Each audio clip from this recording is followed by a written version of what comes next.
الله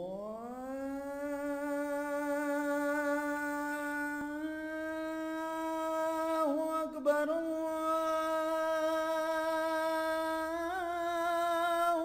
أكبر الله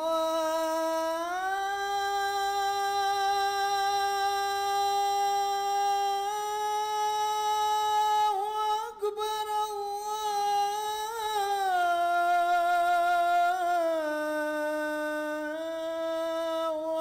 أكبر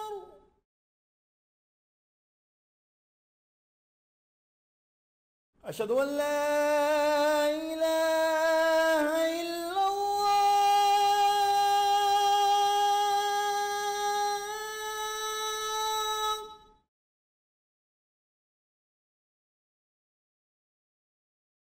أشهد أن لا إله إلا الله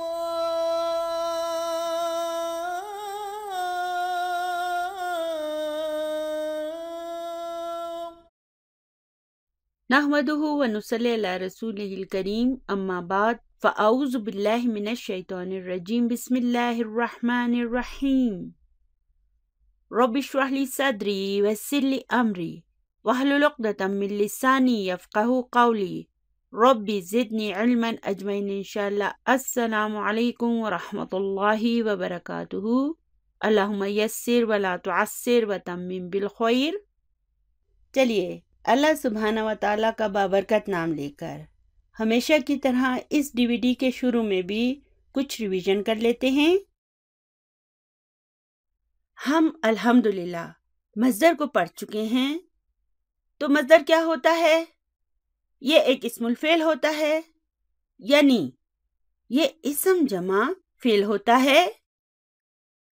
مصدر چونکہ ایک اسم ہوتا ہے اس لیے نارمل اسم کی طرح معرفہ ہونے کی صورت میں اس میں ال بھی لگایا جا سکتا ہے اور نکرہ ہونے کی صورت میں اس پر تنوین بھی لگائی جائے گی، اور یہ مبتدا، خبر، فاعل، مفعول بہ، اسم مجرور یا مضاف الیہ کی صورت میں بھی جملے میں آ سکتا ہے.